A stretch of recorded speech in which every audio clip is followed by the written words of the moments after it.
having me. It's been a wonderful couple of days, and happy to be among the old friends and new friends. I have some disclosure. So I asked Dave to give me a map of level 3 and 4 epilepsy centers, where they belong, and it exemplifies the map of the inequality and the need that we still have. What was surprising to me was the majority of states only have they have less than 5 level 3 and level 4 epilepsy centers. That's in pink, and some of the large states have no level 3, level 4 epilepsy centers. So you see the whites are mostly on the left, on the East Coast and the West Coast, and Texas is unique in that you are well served, apparently. And in the spirit of collaboration, I wanted to highlight some of the opportunities we have for collaboration. And I was impressed with your IMPRES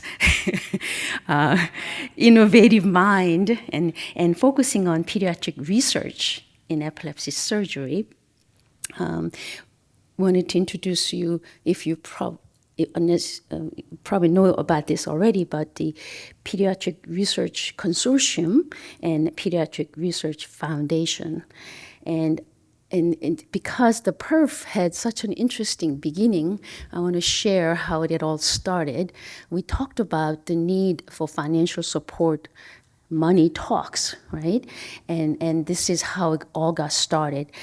It was the two child neurologists, Dr. Eltman and Dr. Shields, who in 1996 asked for the IND in FDA. So they went for IND to do the randomized trial of vigabatrin in patients with infantile spasm. And this was in collaboration with a drug company, which subsequently, after the trial was successfully completed, decided not to pursue FDA approval. And so then company was bought by Ovation, and in their contract did not have this study results. So they approached Dr. Shields and Dr. Eltman and negotiated for how they're going to be able to use this study, which was a pivotal study that will allow FDA approval, and they negotiated royalty. So Dr. Eltman and Dr. Shields could have just taken it all and become a millionaire, but instead they had this vision of putting together a pediatric epilepsy research consortium and a foundation to support such endeavor. And what was so innovative about their ability to negotiate with the company, which then was bought by vigabatrin was bought by which company was it? Which is no longer in our space, but they were able to actually get 5% of all sales to put into the Pediatric Epilepsy Research Foundation.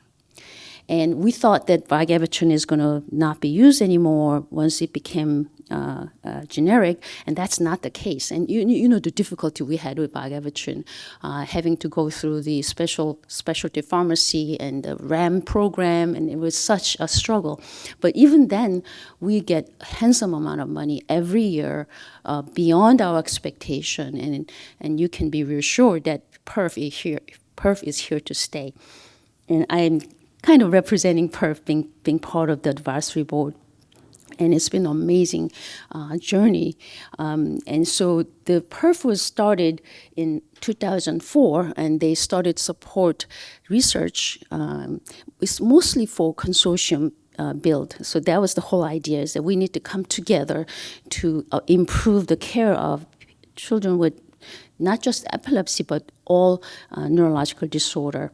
And so they have funded over 18 million grants, dollar worth of grants since its assumption. I want you to be aware that you could click that, submit your letter of intent, and we usually get about 5 to 7 letter of intent, and you need to pay a great deal of attention and do a good job. And then we'll choose about 4 per year to review, and they get 50% chance of getting funded, and it's pretty good amount of funding to allow you to get started. This is kind of collaboration building. That is the purpose of PERF grant, is to allow you to work together. And so I want to provide you with an example of a specific pediatric epilepsy surgery grant that was successfully funded. This was a standardized collection of data on a multi-institute basis, optimizing outcome beyond seizures. And the grant was written by a neuropsychologist, Dr. Madison Burrell. Beautiful study focusing on quality of life and neuropsychological functioning. And here's an example of the fruit of the effort by Burrell, leveraging expertise in optimizing clinical research and initial success of a pediatric epilepsy surgery collaborative. And you may be aware that there is a PERC specifically for pediatric epilepsy research consortium, and it's a Scott Perry who I believe couldn't make it today, and I feel like I speak on his behalf. And I mentioned when I spoke to him, it's like, can I feature your effort? He said, and this is his quote: "PERC is funded by love and dedication," because he was. I think he applied once and was unsuccessful in getting the PERF funding, but I think he's going to keep on trying. I think he should. It has evolved from 18 centers to 24 centers, and they have like 32 projects within the PERC.